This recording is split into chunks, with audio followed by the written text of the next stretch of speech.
da bani agibruta menu bedi gomo bi wa na enkomo no a menu bedie no chese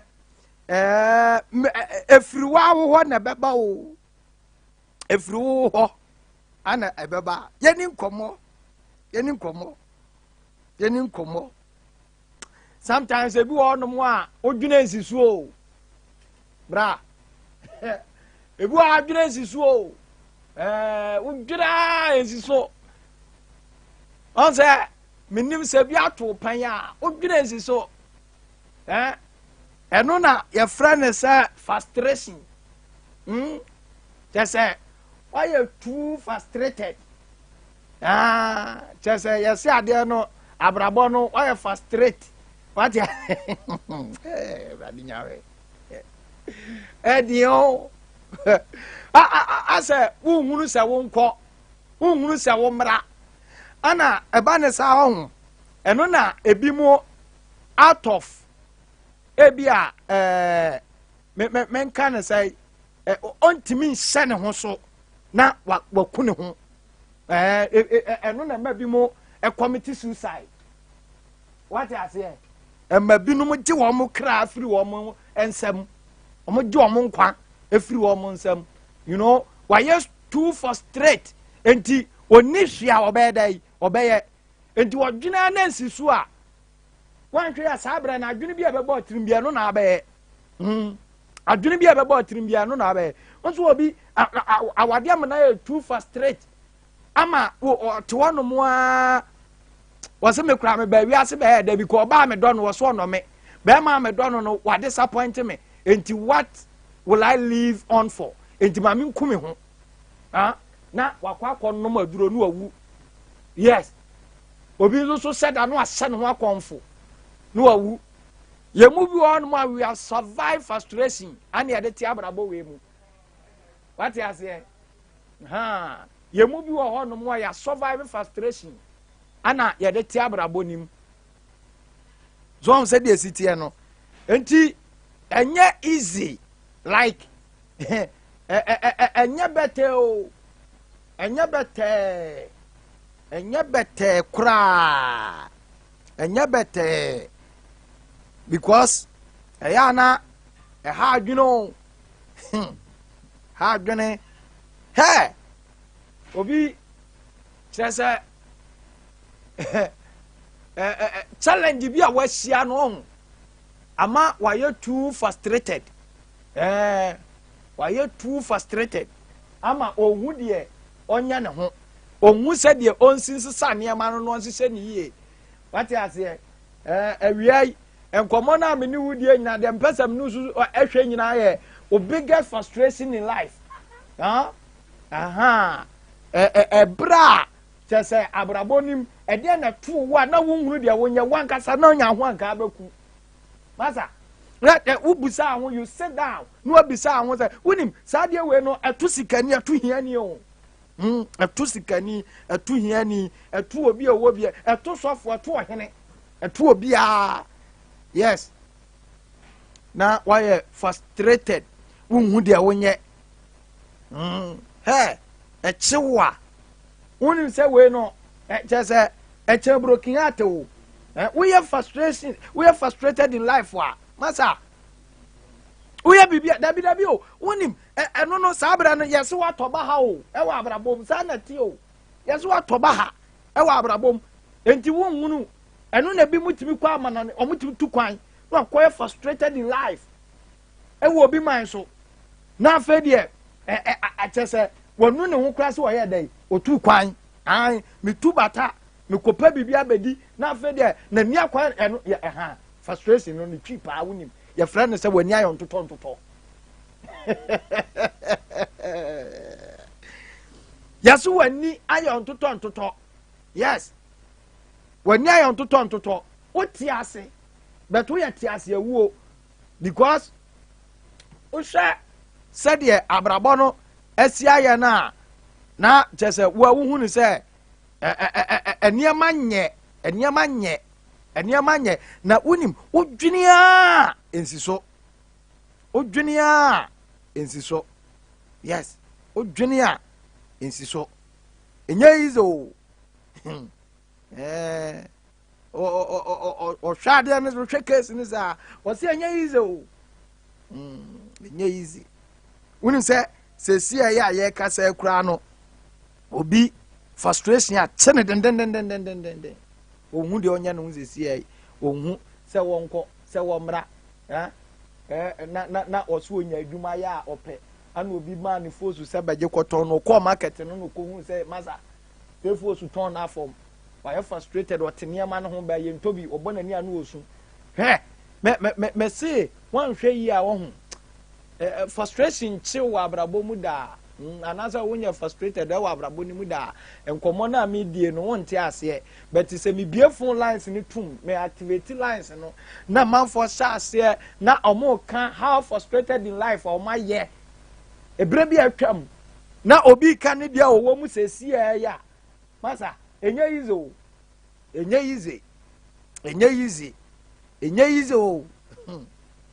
nye easy ebra wutimi ya frustrated kese power abrabom ebra wunim so rent time obeso na oni skada ho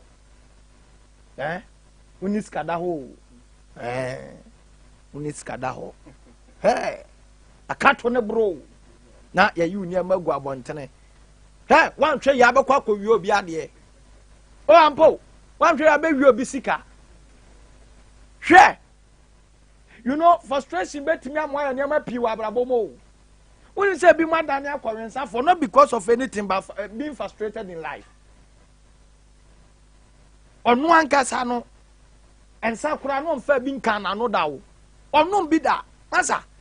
Ya casa, my main casa monchero. Or no monsada. Or no monsada. Or no monsada. Some tertiary games, you know, Sunyani on the 15th of next month, July. Ana Sompa tertiary games in the Bekoso. Na fantastic. Games in any easy. Tertiary schools were a what bono mamu nyina, bono mantam nyina, and omodi omo ho agim. What I say? Na Sompa and organize it.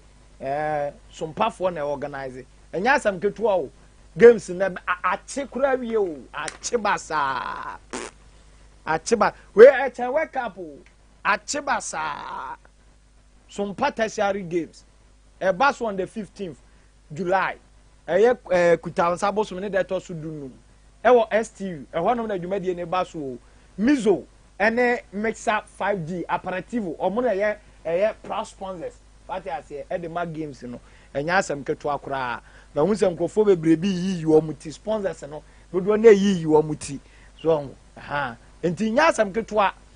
College of Health yam for F4 kan University of Energy and Natural Resources you know omo kan ho ana Sunyani Technical University omo so kan ho Catholic University mu nyina cha sanya asam ketua games no ye the best so football wom volleyball kan ho ana table tennis basketball ampe ana bottle flipping and tinya asam ketua ye be sa ase antam anopa no nso ko ni asa ase wo STU onom na tesa asia be de obia timi babi de wa ma ho yetutrani ma ho because me da ni dura mu be hu me no ma pagya dade ne ma bo ndi wa be ye bia me chewa vemu e wa asia ansa nam do ma posi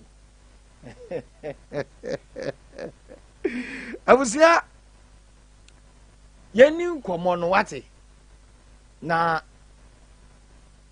for someone to be frustrated in life. When him say, "Oh baby, out of frustration," I know they no come out baby be ne wo you.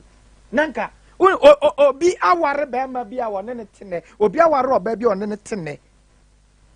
They both, and I say, omu worry out of frustration.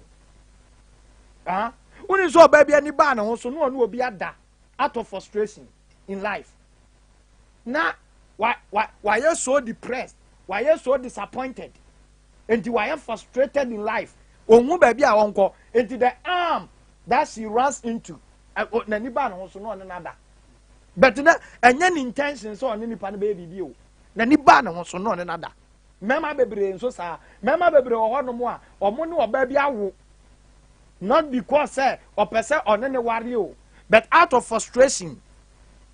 out of frustration osia no ne have just a nice sex and a day awo ne baaye oba ne beka kire nse wonyem ono so ade a ompene se obeka moja ato aguntu ose wo what I say out of frustration and a man ne sa nipa ne wo ye anka yesi wo po obi pa ne na wo a anka nya sa nipa no ne be wo yes the frustration in life betimi aye wo no ho the betimi amawaduru no ho ebi mo aye drug addict ade ba ko pa amma ebi mo akosu bambone ene esu a enye papam aye frustration aye frustration unzo obi gina ni kokofo ho sa no no atwaja atum out of frustration watwaja atum obi gina nafo mu no wono ade seconds mo twa ni nyina agu aburo watwa ni nyina agu out of frustration because unim ohwe eka wabo ai was aburo no anka peja kese emani nya fa so no ohwe se de aburo na se yi mfiamfia out of frustration o de abufuo no eka aburo ni nyina agu obi out of frustration ono maduro wuda ni ntosi fuom because ohweka bosi a wabɔ nkrɔfo a wɔde bɛyɛ ntos na ntos ni kɔso a na akɔso ntosi asa enti wɔtia ontimi enteka no enti ene ɛwɔ sɛ ɔno maduro na owu out of frustration hwɛ mame ene wo eni nkɔmɔ wɔ abɔnten hɔ na ansa na no mame nkamfo ba maw mame nkamfo ba maw ba heba center ono na eye dompemu adwuma oye dompemu adwuma ba heba center oye dompemu adwuma dompe emu adwuma ko ba ntemu anka papa ye oye dompe nkun no ko na beye dompemu adwuma de ba ana eye wachibremu anase bia wonsa ehwan me pa cha dompe de yade wo dompe nim arthritis osu dompe mu hwew bo modern na fa kodan ba oboboa wo unim obi o wadwen mu yade oto ano no esresra bro obi anka ni gisem nkyere no se nya wi no ano mo a me pa cha no atewa ano esresre dam eno ye dam fa ne ko ba obeka na duro obi oto no mo ano no asore sa no obekọ no oto din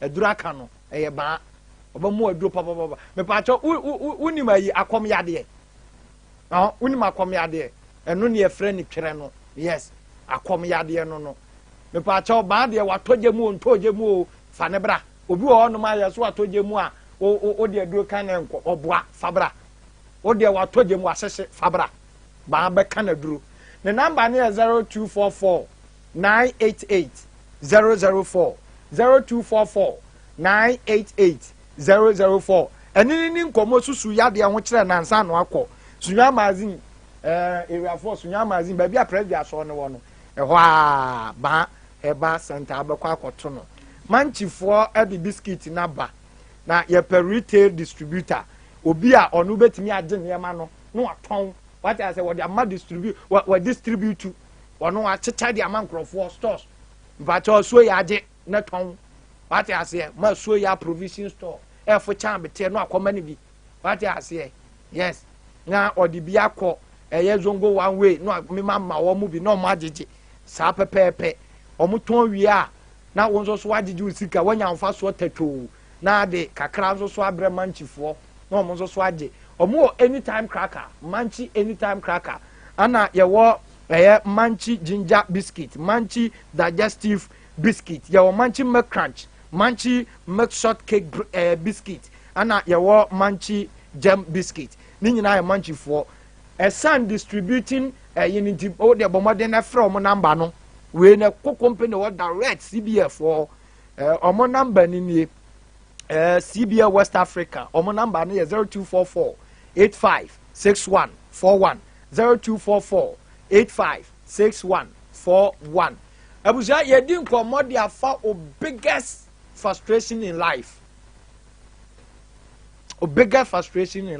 hey edru baby mi kodi so for by force o masa unso bi wakwaya sofo na enye ni intention so obey sofo enti no obre onyame adwuma nim no because na onka bi nse mu abrabo ni nkoye what I say enti the next area wotimi fan na safo aya asori fie an wadi sofo na chi an wakunu ho ada ho an wo person yet say Awurade kasa no akwa samu amitie Awurade nso kasa da but yet also obedi sofo no what I say frustration in life oh frustration in life me see do baby massa what ba na me bomb fire to say dem aboda mo frustration wan hwe ya ba ya konchene ni kwa so ye hwe enye easy o enye easy enye easy unim say obi are frustrated there osori a onenam new site keke o out of frustration ya pai obi kromfo okuno because area na wonam no kra ni onim say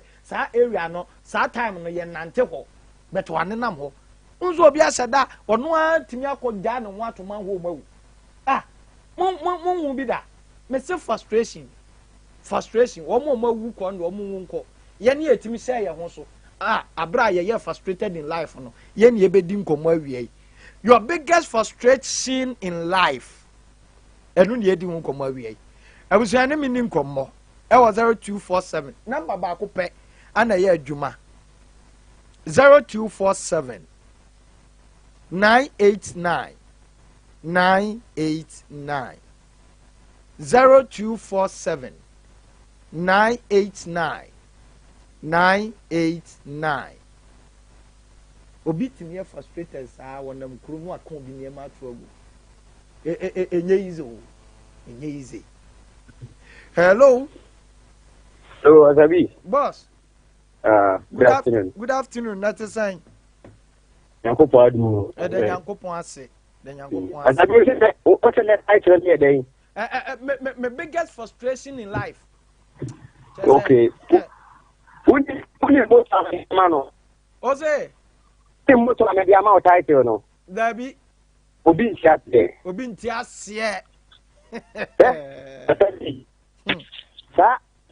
Me say eya si booking ha. When you frustrated that you can't want ntiase o. Asabee so bi tinya booking ha to me. Girl na man booking ha from my back. Boy no man booking ha from my back. By otimi by frustration is wrong. The so problem now. Also, Debbie, forever. I. So. It go to a time on. No worry. Already, no, because why not? The father was one brought to be. And I'm quiet. Dine was. Mamma move the can home. It was you almost baby the can home. Okay. Now, would you believe there? Nia kata mi nia ketwa mate mbo fika mi fika share no pay. Na so na to fie ho. Between me maame ena me na kata mu ka ho. Edu me bi se me ba fie se na me ti dede wo fie na ma se tan machi. Tie em be fie ho this day. Sure. Na feel looking at in aba. Asabee, we are that was what you. But I say, when say na, when signs of frustration, say the BTO, say net here. Signs of frustration. Ebi no. Hwe, obi kasa on kan sem bia ya you na ne ho ye wahi. Ai, na ne ho ye wahi. Unya, what just a cow. I say you want to be alone. We are frustrated there. You want to be alone. Masa, as a wo dwene, and so nya dwen papa bia na wo dwene o. We are frustrated in life wa. Ai. Ebintu wa wonte ase. Ebintu wa wonte ase. Ewia ye hwe obega frustration in life. Ade a just to wa abrabo na wa unhu de wonya wo ho. Unhu de wonya wo ho. Na unhu de wonya wo ho. Hello. Asabee. Yes sir. Hey. Share by him. Don't me. And ya na quick eh. Na ma ba ko. Uni we dey saying something. More yes. Ne frustration ne quarrel e pa no. Ne quarrel twi pa no. And that's what we should be able to tell we dey in chire no. Mate. Yes, frustration. Ne kwara twi pa ha no ntase. Ntase achewa. 0247 989 989 0247 989 989 or biggest frustration in life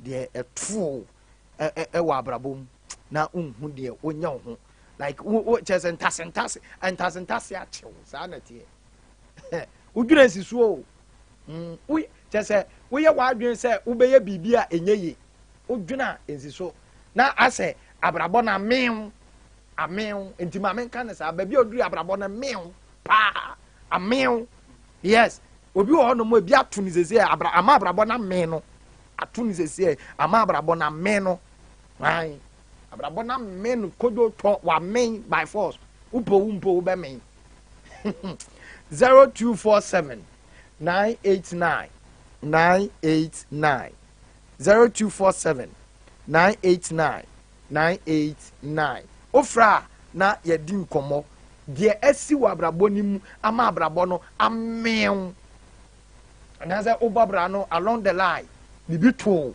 saade na to no na ama abrabo na amew that you even decided to end the life nanka wunya enka obra no udi besi wunya nanka obra no senka yi obi adwuma na wo ya ka de beto no atwa resignation letter say menye biem eno no sa na ya tie o abrabo ni timi mewa wuduru ba bi a enka se obi adwuma pa na meyiwo mu na me ya meka se me pa cho obra no me mobiem enti monye mo bra na momo na nka watwa so but na enye yi enti ade a emew ema abrabo mewo a chese na wangasa unhun se we de ma me enka menya metwa so number 0247 989 989 0247 989 989 ofra na yedi nkomo ewo efia ha. The biggest frustration in life ma brabo na mewa na chese unhu de wonya ho wankasa utimu say yes sisi de na wie yes ameme no ne say abrabo no yes your friend say abrabo na bom ya abramusun no what you say abo na abrawusun wa wusun a enye yi na onzo so a chese ujaye a enye yi usun enye yi wansun so enye yi nti na waka mfimfin biggest frustration in life 0247 989 989 ofra na yedin komo gatin herba and organic soap osemen kan kire o se ono no deal with natural supplements nti eba ne se ginger powder precursor powder turmeric powder ana omosa wo cinnamon powder ne linseed powder ni nyina gatin for me ba cha ope raw cocoa butter ana afin so mango butter ni nyina ubenya bi okay wentimi nyina 0247 989 989 0247 989 989 de ma brabo emew na yeni nkomo hello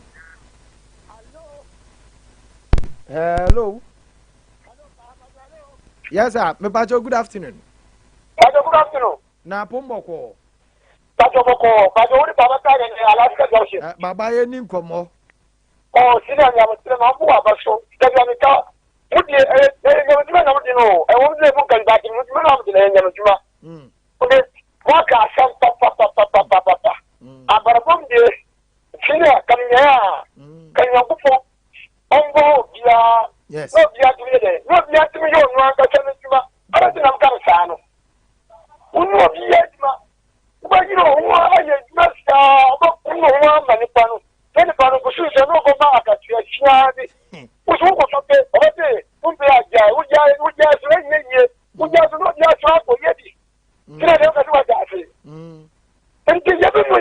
won't. You say the way my pa. But I never any more for.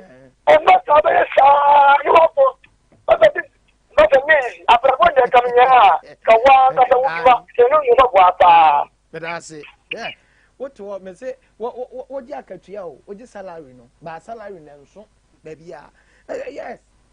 Ye new crofo omo ye adwuma ya katua ba bo so me so a. Masa, obesa akwa pesika wo baby na odi akoto light wo. Wunya hwe, wunya. Eno nko abetimi ama we frustrated e wa abrabom. No nko a wo. Na hu say ade na me nko adwuma chese me ye adwuma nanso menya hwe. We are frustrated in life. Awia dia me no ye hwe ne say chese ade bi a eto wo abrabom na ma abrabo eme wo ma abrabo ne me wo prekope. Sa abrade na nka wunya me eno na me ka no me se abrabo no na yi obi dia ana yi obi adwuma na wo ya nka beka chenze mpacho ji adwuma na ye menye biem ji adwuma se nka abrabo no yi obi adwuma pa ka beka chenze ji adwuma menye biem nti the greatest and say biggest frustration in life eno na we me no ye share number na 0247 989 989 0247 989 989. Biggest frustration in life na yedi ho enkomo me ba chaw gatten for as omo eye hibiscus tea, ginseng tea, green tea, ana ginger tea, omo lavender tea, strawberry tea ni nyina gatten Sunyani area 4 me ba chaw omo wo top auditorium na nchen ho pe number ni 020 090 5936 020 090 5936 the number no Franco Trading Enterprise SMN Kancho ono no phone papa efie phone papa efie phone papa efie still phone papa efie eba ne se printers ana eba no se televisions laptops ni nyina ubenya bi ewo Franco Trading Enterprise me pacho Franco ewo Sunyani koko board nhwe ni mo pe ho na abehu no ana brekum so oni jetemba no ana edi enhwe ni mu ofra na yedi nkomo ewo fia ha abrabo na mehu ede na ma abrabo ne mehu eduru ababi wa abrabo ni mu no ana se sisi abrabo na mehu eden na ama abrabo no amehu de ama abrabo no amehu no eno na menehu ye che na yenhwe se de na esitie se de na esitie se de na esitie na abrabo na memi o masa kasa ye kampa o abrabo no du ba bi etimi mew eden ana esi ya ma abrabo ne mew number na 0247 989 989 0247 989 989 ofra na yedi nkomo de ma abrabo no eme wo no na yedi ho nkomo ana sesi de ma abrabo no amen na yedi ho nkomo Anatabo Ventures one Gentawo omo akwakofa WC ho niema aba ye kofa WC ho niema aba epacho ye wo S ane ye wo PC na ni nyina ye de aba Anatabo Ventures ene Gentawo Sanitary ana omo akofa de aba na ye wo quality ankasa eniema na ye quality enya asem keto akura quality yes bibi ye quality eniema na ye quality ankasa enti mesrewo bomoden na ene Anatabo Ventures eni enkita ho ope washing basin washing base ye chese ye hohoro ye nsa enom ne ye nim wo mu ni ade ewo ye de ko washroom ni ade no mpacha obomoden na fu ani kirem wo Anatabo Ventures na omo apa Sunyani New Town omo any PWD ana edi enhwe ni mu wo de wo bomoden na chese de waduru baby a wo wasua 4 station ne wona wo nse omo susu eni omo number na 055 328 8616 055 328 8616 home of quality low price WC omo no Kuzuni Enterprise ejina ne naso Kuzuni ejina ne naso na oseme nkanche ose ene no ona akofa Turkish oil papa diaba Turkish oil papa Kuzuni ena akofa ediaba eni da ho kroje Turkish sunflower oil papa enya asem ketwa na watu apete kurobia emu no oman emu de be bia be sia Turkey oil bia no Kuzuni na akofa diaba me ba chotie or comfy baby diapers, comfy baby wipes, and I feel so comfy adult diapers. Now, no so ono na ye distributor, main distributor. Ono, and say sa comfy baby diapers, no money, yinina, ubenya biato, ye bonoha, enyina, intime pacho, Ubamadiana, uni Kuzuni, Edin Komo, not when ya near money be pa. Sounds on a band said deodorant and roll on, papa perfume, Nina dear. Kuzuni ana onozo so akofa ba Sunyani New Town the number ni 0243 432666 0243 432666 no miensa Zpay mobile money na Zpay no ho emu ayede papa yesi bibi mu ayeda na chese Zpay emu ayede pa nti ubomodin na o register eno na mfa won sim card bia ekura say eye Vodafone say ye MTN say ye Airtel Tigo ni nyina Zpay ubomodin na register udem star 270 hash na oda so den MoneyGram ogia ya manu sika bia fa MoneyGram nya fe na abekọ bank nemum wa through Zpay ubetimi ayi wa de na odi ato mobile money wallet na wakashing out na una wosene no edimi pacho Zpay no or say oye fast reliable and convenient jimidi was jimidi yes rest assured what you say nti bomodin na any Zpay enhwe mom na bibia entimi enye kama me pacho MoneyGram no star 270 hash wa wie no na wa press 7 for MoneyGram na fi wa bo 6 decades pin uwia na wa bebo u 8 digit MoneyGram reference number ubo wia na fi de wa follow security questions no answer na kama ubo nse MoneyGram no na ba bedem si a cha na eno ano no abusua ye di nkomo na ye nkomo ni nyina ye se ade bi wo no mo ache se ma brabo mew ubo bra no BBC ma brabo ne mew de na siye no ma brabo mew de na siye ma brabo ne bu wo bra wusun sa bra ne de me se nka brabo ne obi company na wo ye adwuma wo mu a nka wo gyaye ye ni komo me pa good afternoon. Yes sir.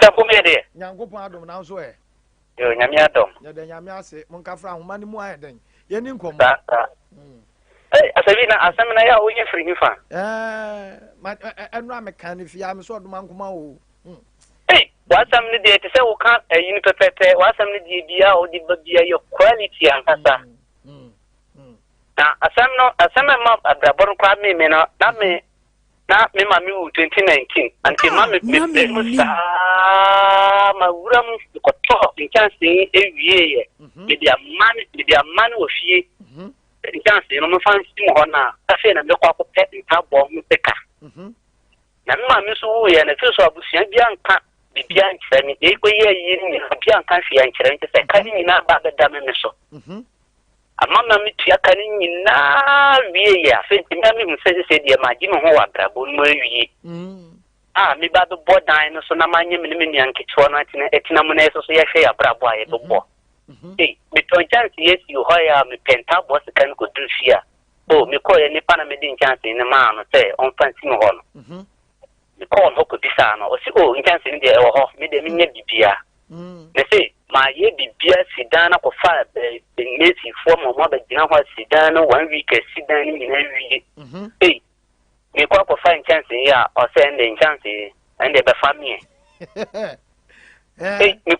me ko duro ha o say na me papa ba kon last wu ye ne nan hwan ni o ne na fa chance ni se wa wu ne be dia ko bisa nam si eh na nti se mo ama mo aka ji ma bi di samo chance no ho a minya ma no se ko ebi wo e wo ho minya bibia se ma bi bibia ne de aka na mo afa na fa de aka na ma o se asem si afa me kokoduru ho a o si we afa me kokoduru ho si we afa ai so bi so we so afa I told him in chance packet 20 no me koko fa ba kono na se ba kono in chance packet na se packet e mu ni ba ko e duni e bini na se akoka ba ko in chance ba ko pese line ba kono ana ni pana to ade aba be to mo ho nti me koko bisa ko dure na 20 packets no 20 packet no 20 packet na ba ko pe na ka so na you say in chance dan kare mun nyina chance ma to ni nyina nti se ni no nyina yira a bi hu ba dia fa ana ba ko so se asemesi na abefa ko duru ho we so we so na abefa ko du we ho we so we abefa ni no a tire me koko hu chance na ka ba ko pe chance ba ko pe se o line ba ko pe agadi nyame anti me dinu ho na me fa chance ba ko no ko fie na me se o and they say nyame aye ya wie nti me die ni ma me fa nko aso no kwatena dem na me to punu na me ami sun ya saa aso dia abrabo no amene me tese mi hunu dia mi nye tese me so ale se me fa dia kora na bibi ka che me se ne se woti wiase ye den kwase aso are na koku humpo na me se awrade nyame eduru sabra na eniema bebre ane koso wo tirim me se tese de obi o me frame meeting kora mo frame nka ho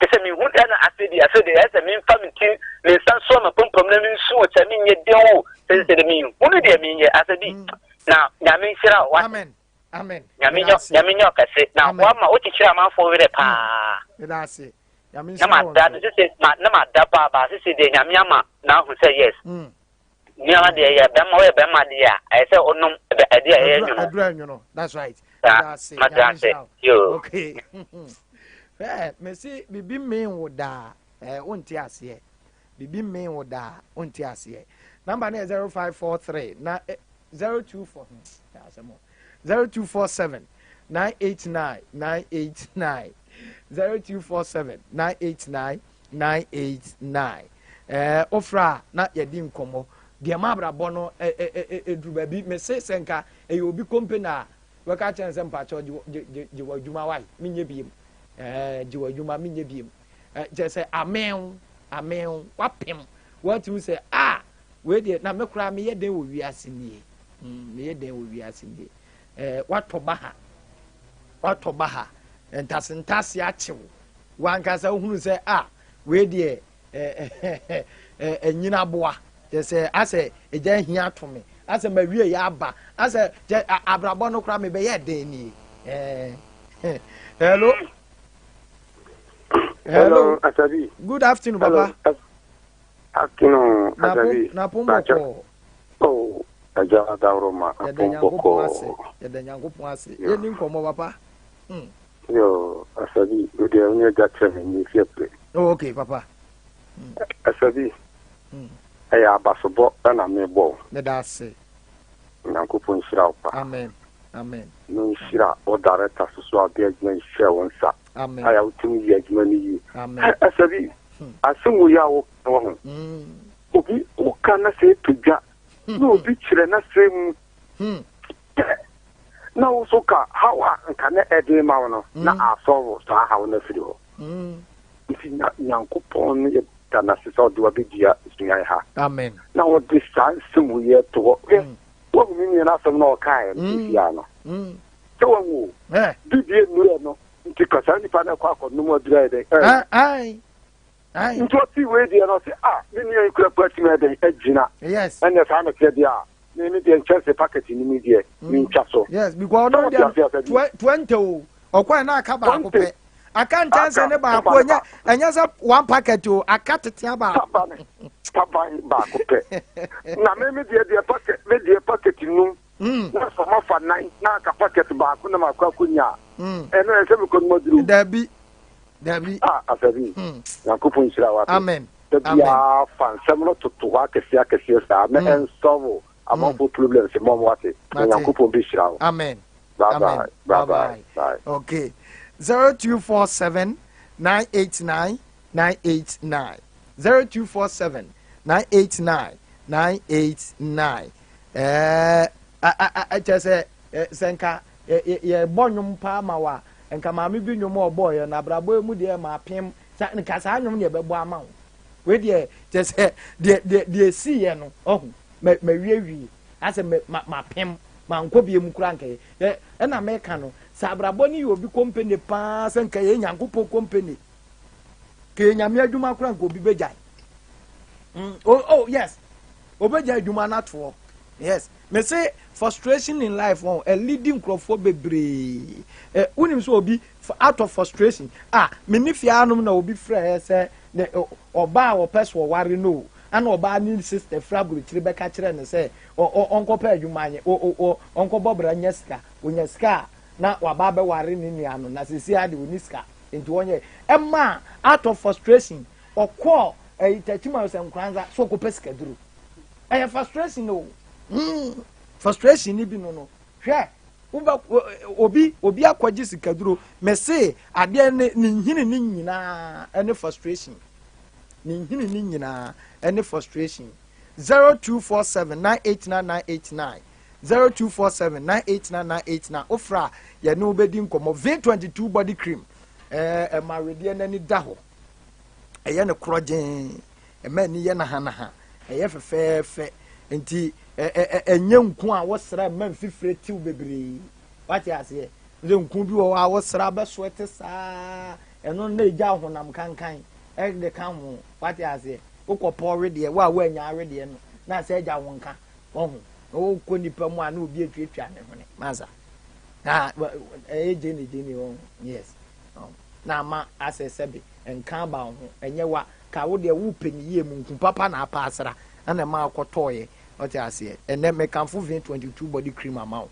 pebi na efa sra na bibia enye kama pa emfama omo anti aging and face cream bi eno eye pa wo eyi wrinkles obi wo no ma na nwie agina ni mu afa ne ade nyina ebeyi ni nyina kama e de amount se uyo obi a eyam ene sebe kro etototo ho a mehu bi acho kro unhu bi nche mehu bi ache pa mehu kro ache nya bi a mehwe enti V22 body cream wunya eboawo ebeyi ni nyina firi honom kama ama onzo so owede no atimi akasa ama stretch marks de enya kese yo na de ba ya nemum ebia enku bi no akosrasra na se eyi na akeka aka wede na akofa stretch marks aba no me ba cho unya V22 abeyi ni nyina firi ho the number ni 0501 276028 0501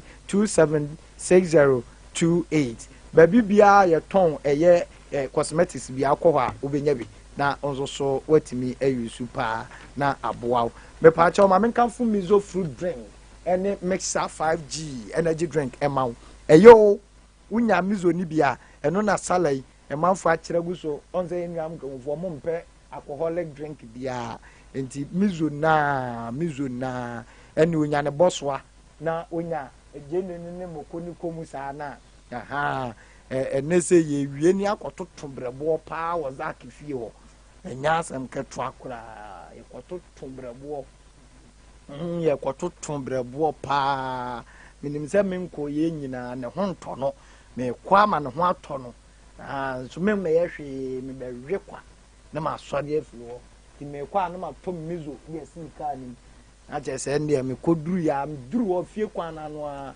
or the remote ne bie gate ni to bie ya na ma tu so twist na me ba no enti ye mizo kama de unya bia wa wie kura ba bia ton drinks bia ubenya bi ubora provision store bia mu a wo su pe mizo ubenya bi number na 0246 upedo sopo 0246 270221 0246 270221 oba sompa hanso a ubenya bi na watimi ato ama aboa pa Oak Dental Clinic ese menkanjo se fa se ho asem ni nyina beda no nse ne ye ka alaji na nti ase baba na nti ase ajia na nti ase meli na nti ase alasa ye ka na nti ase nse afi a ye we nam no nse afi no kaka kan ho den enam so na abechi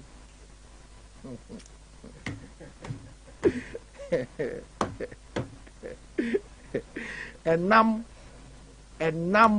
ena ebuei enam na ebuei ana wonim sɛ de zongo so yesi chi enam ye chima ne yedene e chene eze wote a anka ya no ampo de anka te abemene but ya chi no just always a ya ka og dental clinic ho asɛm akyerɛ wa ka umfa boga enye swai anse na de aduru wo no na ntwinam na abechi no so utime wi the number is 0201 660 218 0201 660 218.